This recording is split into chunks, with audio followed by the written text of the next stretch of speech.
Hello everyone and welcome back to Avia Academy. My name is Natasha Reeders and I'm the owner of Avia Academy and also your instructor on the non-technical information in aviation. The reason I'm bringing aviation to you in this way is so you have easier access to get to know the industry in a way that you don't really get to Google it on the internet, or where there's a lack of people sharing years and years of aviation information with you. It is an industry that is so exciting and it offers you as a new student and also somebody that wants to do a career change so much more than what you get on the internet. I'm going to endeavor to bring you different aspects of the aviation industry in these videos. We discussed this last week and we started to touch on human factors. This week we're going to go on to a few more items that will really be of interest if you are trying to really look into a possible career, or if you're stuck in a career and you don't know where else to go in aviation. But in order for you to trust me as your instructor, I need you to know a little bit about me and my history in the aviation industry. I started at an airport very similar to this one in South Africa. The aircraft behind me are small ab initio training aircraft, whether it's a Piper or the one over here, a Cessna 172. These aircraft are typically used for training new students that have just come into the industry, and also they take people on simple flights just to be able to show them what the ground looks like from the air, if you want to call it that. I started my aviation career in July of 1996 at a small airport in Johannesburg. I trained on a 172 and I was very privileged to, when I moved on to my twin conversion, to have the privilege to fly on a Piper Navajo, which had geared engines and it also had pressurization. So that was a really nice thing to get onto my license right at the outset. I had the opportunity to fly to many of the African countries. We visited Botswana, Namibia, Mozambique. We went to North Africa. I had a lot of contracts where we dealt with people in Angola, the DRC, Sao Tome, an island just off the west coast of Angola. We went to the western side and really enjoyed aviation. It wasn't just all work. During my aviation career, I had the opportunity to move into other disciplines, and you tend to find your strength at some point, whether it's flying, whether it's operations, whether it's in the office. I liked everything about aviation. I can't say that there's one single thing about aviation I didn't like.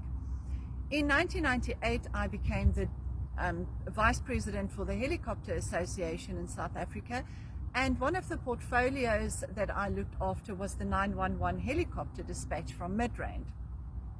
Really interesting area to be in, very controlled environment, and as you can think, with being medical dispatch, how many people behind the scenes work in that industry alone.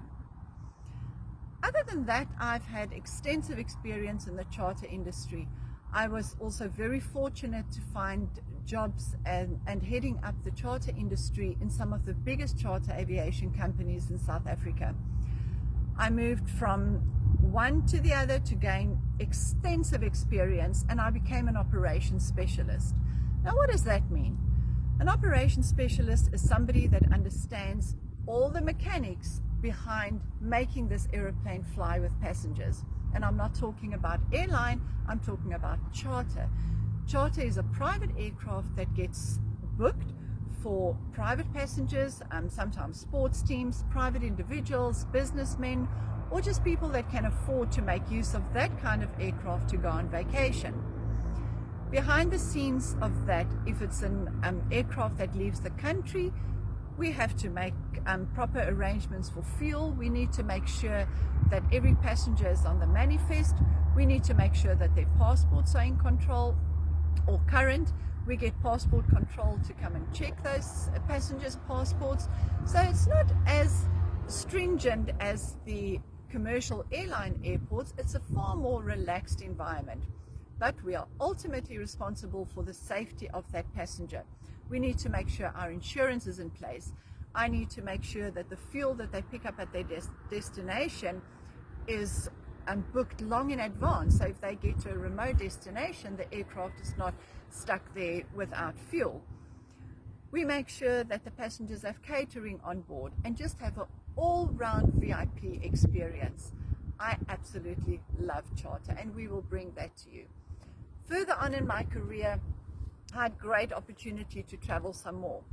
I have done international travel extensively, and in 2017 I was awarded my PhD from a university in the United States for my contribution to aviation.